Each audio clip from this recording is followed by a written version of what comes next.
Hello everyone, good morning and welcome back to my channel daily ব্লগে। এই channel আবার নতুন ব্লগে তোমাদের সবাইকে অনেক অনেক ভালোবাসা ও স্বাগত জানাচ্ছি। তোমরা সবাই কেমন আছো? আশা করছি সবাই খুব ভালো আছো, সবাই সুস্থ আছো। আমরাও বেশ ভালো আছি। আজকে হলো শুক্রবার, এখন বাজে সকাল 10টা। আর আজকের ব্লগটা আমি এখন থেকে স্টার্ট করছি। আশা করছি ব্লগটা তোমাদের ভালো লাগবে। আর ভালো লাগলে অবশ্যই একটা লাইক করে দিও। নতুন নতুন তোমরা প্লিজ আমার চ্যানেলটা সাবস্ক্রাইব করে পাশে থেকো।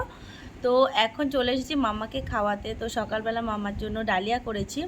আজকে সকালবেলা মাম্মাকে ডালিয়া দিচ্ছি, অনেক দিন বাদেই ডালিয়া দিচ্ছি। অনেক দিন হলো মাম্মাকে ডালিয়াটা দেওয়া হচ্ছে না, তো ভাবলাম চলো আজকে ডালিয়াটা ওকে করে খাওয়াই। আর সঙ্গে দুটো ডিম সিদ্ধ করে নিয়েছি। তো সকালে ওকে বাটার দিয়ে কয়টা মাখানা রোস্ট করে দিয়েছিলাম, সেটা খেয়েছে। আর এখন চলে এসেছি ডালিয়া নিয়ে।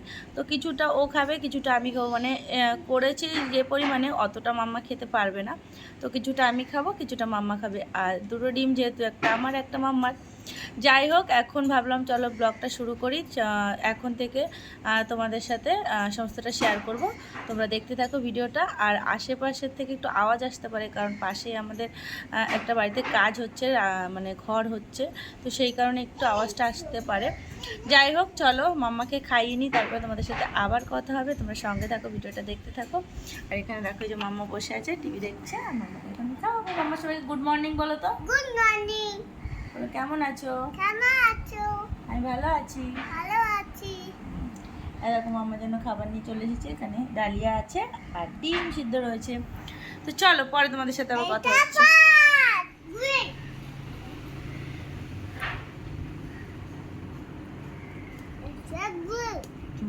গ্রেপস।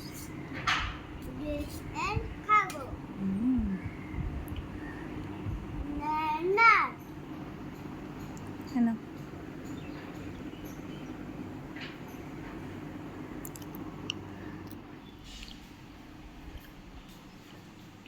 তো মাম্মাকে খাইয়ে দিয়েছি আর আমিও খেয়ে নিয়েছি। এখন একটু জল খাচ্ছি, কারণ এত পরিমাণে অ্যাসিডিটি হচ্ছে না এখন।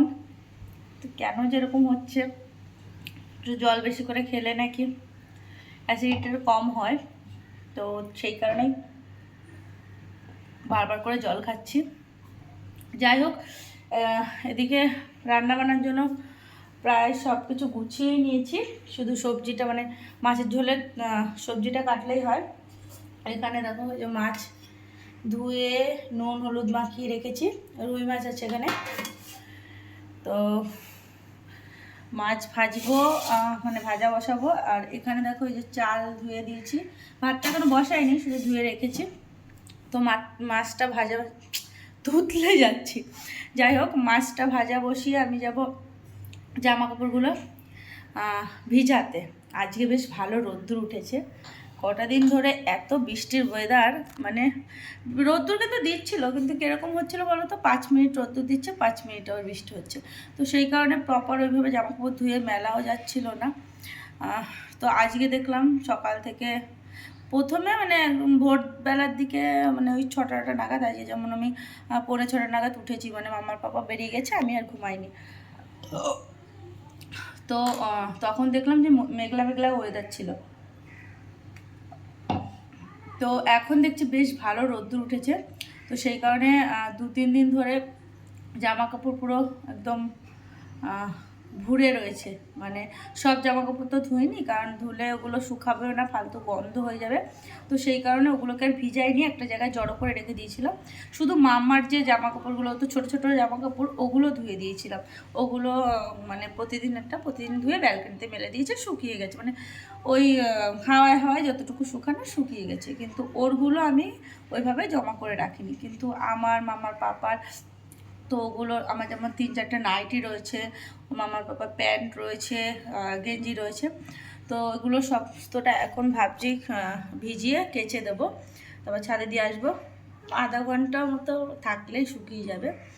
তো যাই হোক, এখন মাছটা আগে ভাজা বসাবো। আর মানে যত সকাল সকাল রান্নাবান্না হবে তত যেন ভালো। মানে কী হয়, মানে মামা যখন স্কুল ছিল, এখন যেহেতু সামার ভ্যাকেশন চলছে, তো তখন একটা কী হতো, আমি সকালবেলা উঠে মাছের ঝোলটা তাড়াতাড়ি করে নিতাম। আর বাড়িতে এসে ভাত টাত কিছুটা করে নিতাম, বা ভাজা টাজা যদি কিছু করি সেটা করে নিতাম। তো সেক্ষেত্রে কী হতো, আমার কষ্টটা কম হতো, গরমটা কম লাগতো। কারণ বেলা যত বাড়ে না, রান্না করতে গেলে কষ্ট বেশি হয়। তো সেই ক্ষেত্রে স্কুলটা ছুটি পড়ে যায়, রুটিনের সব উল্টাপাল্টা হয়ে গেছে। তো ভাবছি যে আজকে দেখি তাড়াতাড়ি করে রান্নাটা করার চেষ্টা করব।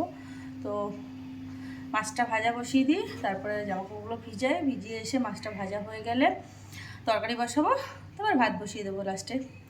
আর দেখি ভেন্ডি কিছু একটা ভাজবো, ওই হয়ে যাবে, দুজনের তো খুব একটা বেশি লাগে না, কারণ মাম্মাকে ওই মাছের ঝোল দিয়ে ভাত খাইয়ে দিলে হয়ে যায়, আর আমাদের মাছের ঝোল একটু ভাজা টাজা জাস্ট হয়ে যায়।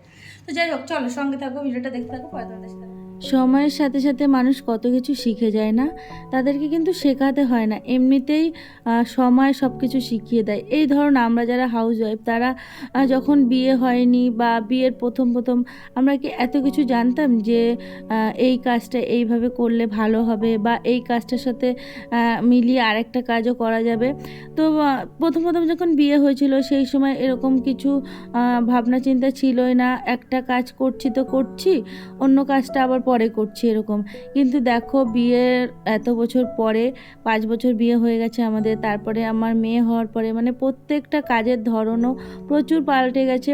এখন যেমন একটা কাজের মধ্যে 3-4টে কাজ শেষ করে ফেলি, কারণ ভাবি কি এই সময়টুকুর মধ্যে এই কাজটা করে ফেলতে পারলে আরেকটা কাজ করতে পারবো। তো সেটাই বলছিলাম যে এখানে দেখো মাছ ভাজাটা বসিয়ে দিয়ে আমি দৌড়ে গিয়ে কিন্তু জামা কাপড়টা ভিজিয়ে রেখে আসলাম। তো আমি যদি মাছ ভাজাটা বসিয়ে দিয়ে দাঁড়িয়ে থাকতাম কখন ভাজা হবে ততক্ষণের জন্য, তাহলে কি হতো, ওই কাজটা কিন্তু আমার হতো না। যাই হোক, আমি কিন্তু জামা কাপড় ভিজিয়ে দিয়ে এসেছি, তার মধ্যে মাছ ভাজা হয়ে গেছে, তারপরে এসে আবার সবজিটাকে ভেজে নিয়ে ঝোল দিয়ে তারপরে গেলাম জামা কাপড়টা কাচতে, কেচে সেটাকে আবার ডেটল জলে ভিজিয়ে রেখে এসেছি। তো এখন তরকারিটাকে নামিয়ে তারপরে আমি জামা কাপড়টা চিপড়ে এখন চলে এসেছি ছাদে মেলার জন্য। তো ছাদে দেখো কি প্রচণ্ড পরিমাণে রোদ্দুর উঠেছে, আর এখানে অল্প কিছু জামা কাপড় আমি হাতে কেচে দিয়েছি, সেগুলো হলো কালকে যেগুলো পরেছিলাম সেগুলো, আর মাম্মার কয়েকটা জামা কাপড়, কারণ ওগুলো হাতে কেচে দিতে হবে, খুব একটা নোংরা হয়নি। আর মেশিনে দিয়েছি, বিছনা চাদর রয়েছে, গামছা, আরও অনেক নাইটি টাইটি এইসব রয়েছে অনেক দিন ধরে, কারণ এই কয়েকদিন ধরে বৃষ্টির মধ্যে তো সেভাবে কাচা হয়নি, তো ওই সব কিছু মেশিনে দিয়ে দিচ্ছি। আর এই মাম্মার এই ছোটো ছোটো জিনিসগুলো মেশিনে দিলেও না মানে কি হয়, কাপড়গুলো খুব হার্ডিভাবে তো কাচা হয়, সেই কারণে খুব তাড়াতাড়ি এগুলো নষ্ট হয়ে যায়, যে কারণে আমি মাম্মার জামা কাপড় খুব একটা মেশিনে দিই না। তো এখানে দেখো আমি চলে এসেছি ভেন্ডির একটা রেসিপি করতে। তো এই ভেন্ডিটা তো রোজ ভাজা বা অন্য সর্ষে টর্ষে দিয়ে করা হয়, তো আজকে ভাবলাম চলো একটু অন্যরকমভাবে ট্রাই করে দেখি। তো এখানে পেঁয়াজ, টমেটো এগুলো দিয়ে আর একটু ম্যাগি মশলা দিয়ে ভালো করে এটাকে একটু মানে কষা কষা মতো করে নিয়েছি, ভালোই হয়েছিল কিন্তু খেতে, জানো তো। যাই হোক, দেখো দুপুরে কী রান্না হলো তোমরা তো দেখেইছো, তাও চলো তোমাদেরকে একবার করে দেখিয়ে দিলাম। আর এখানে এখন চলে এসেছি মাম্মাকে খাওয়ানোর জন্য, যেটা প্রথমেই বলছিলাম যে একটা কাজের মধ্যে কত কাজ করতে হয়। এখানে আমি রান্না বান্না করতে করতে জামা কাপড়গুলো ধুয়ে মেলে দিয়ে আসলাম, দেন এখন দেখো আমার রান্না বান্না হতে না হতে মাম্মাকে খাওয়ানোর জন্য রেডি করে নিয়েছি। তো এখন এই যে মাম্মাকে কিন্তু এর মাঝখানে স্নান আমি করিয়ে দিয়েছি। তো সব কিছু মানে এখন আমি মানে বুঝে শুনেই আমরা এখন করি, আমি বলে না, এটা সবারই ক্ষেত্রে, সব হাউস ওয়াইফরাই এটা করে। যাই হোক, মাম্মাকে এখন আমি খাওয়াচ্ছি দেখো। তো মাম্মাকে খাইয়ে দিয়ে এর মধ্যে আবার মাম্মার পাপা চলেও আসবে, তাকে খেতে দিতে হবে, তারপরে স্নান করা আছে, মাম্মাকে ঘুম পাড়ানো আছে, প্রচুর কাজ। যাই হোক, চলো তোমরা ভিডিওটা দেখতে থাকো, আশা করছি ভিডিওটা তোমাদের ভালো লাগবে। Good evening everyone. তো দুপুরে পরে আবার তোমাদের সাথে সন্ধ্যায় কথা হচ্ছে। তো এইমাত্র সন্ধ্যা দিয়ে উঠলাম, মাম্মাকে একটু গা ধুয়ে দিলাম। আমি নাইটিটা চেঞ্জ করে নিয়েছি, কারণ দুপুরে যে নাইটিটা পরেছিলাম প্রচণ্ড গরম লাগছে, ঘেমে গেছি, কারণ আজকে রোদ্দুর ওঠাতে এত পরিমাণে গরম লাগছে। কালকে অবধি ঠান্ডা ওয়েদার ছিল, ওয়েদার তো ঠান্ডা ছিলই না অ্যাকচুয়ালি, গরমটা ছিলই, কিন্তু তুলনামূলক একটু তো ঠান্ডা ছিল। আর আজকে একটা দিন রোদ্দুর উঠতে না উঠতে কী পরিমাণে যে গরম লাগছে কি বলবো, মনে হচ্ছে এখন এসিটাও চালাই এরকম মনে হচ্ছে। তো যাই হোক, এখন হঠাৎ করে যদি এসি চালাই ঠান্ডাটা লেগে যাবে, এমনি লেগে রয়েছে মাম্মা আমার দুজনে। তো আমি এখন একটা জিনিস বানাচ্ছি। কি বানাচ্ছি বাবাই আমি? জিনিসটা কি করে জিনিস? কি জিনিস বল? আইসক্রিম। তো আমি এখন ম্যাঙ্গো আইসক্রিম বানাচ্ছি। তো প্রসেসিংটা হয়ে গেছে, সেটা তোমাদের সাথে শেয়ার করা হয়নি, অ্যাকচুয়ালি তাড়াতাড়ি করে নিয়েছি। তো কি দিয়েছি সেটা একবার তোমাদের জানাচ্ছি। দাঁড়াও, মানে বেশি কিছুই না, একদম সিম্পলি। আমি এটা দেখেছিলাম একটা ভিডিওতে, তো ভাবলাম একটু ট্রাই করে দেখি। তো প্রথমে আমটাকে স্লাইস করে কেটে নিয়েছি, বুঝেছো? কেটে একটু লিকুইড দুধ আর একটু গুঁড়ো দুধ আর একটু চিনি এই দিয়ে মিক্সিতে ঘুরিয়ে নিয়েছি। তো এই যে রেজাল্টটা এইরকম এসছে, এই এসছে। তো এটাকে এখন একটা কন্টেনারে ঢেলে ডিপ ফ্রিজে রেখে দেবো ওভারনাইট। তো দেন কালকে দেখতে পাবো রেজাল্টটা অ্যাকচুয়ালি হয় কি না আইসক্রিমটা। তো যাই হোক, এখানে মাম্মা খেলছে, তো এখন এটাকে আমি করে নিই। তো এখন বসেছি এই যে 1 কাপ কফি নিয়ে। তো দেখো কতটা কফি করে নিয়েছি। তো এই 1 কাপ কফি করে নিয়ে বসেছি। অ্যাকচুয়ালি কী হয়েছে, ওই আইসক্রিমটা করলাম বললাম তোমাদের, ওখানে তো লিকুইড দুধ দিতে হয়। হ্যাঁ, অল্প করে লিকুইড দুধ, মানে 2 পিস আম ছিল ফ্রিজে পড়ে, তো ওটা দিয়ে আমি করেছি। চলটা বাকি এটা কি হচ্ছে? তো 2টো আম পড়েছিল, তো 2টো আম দিয়েই করেছি আমি। তো অল্প একটু মানে 1 কাপ মতো দুধ, তাও লাগে না পুরো, মানে হাফ কাপের থেকে একটু বেশি লিকুইড দুধ, একটু গুঁড়ো দুধ, মানে ধরো ওই 2-3 চামচের মতো গুঁড়ো দুধ, আর 2-3 চামচ চিনি, মিষ্টিটা যে যেরকম খায় সেই অনুযায়ী, আর আমি তো এমনিতেও মিষ্টি থাকে।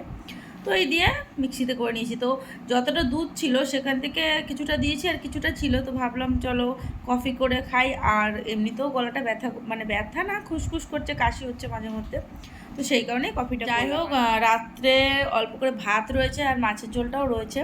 তো দেখা যাক, মাম্মাকে খাইয়ে দেবো। আর মাম্মার পাপা বললো তাহলে আসার সময় বিরিয়ানি নিয়ে আসি, আজকে তাহলে আর রান্নাবান্না করতে হবে না। ঠিক আছে তাহলে নিয়ে এসো, একটাই নিয়ে এসো। কারণ কী বলতো, ভাত রয়েছে অল্প করে, কারণ মাম্মা তো অত ভাত খেতে পারবে না, ও যা খায় 2-3 গালের বেশি, কেন দুপুরবেলা গুনে গুনে 3 গাল ভাত খেলো জানো। তো যাই হোক, ও বিরিয়ানিটা নিয়ে আসবে, ভাত ভাত বিরিয়ানি দুটো মিক্স করে খায়।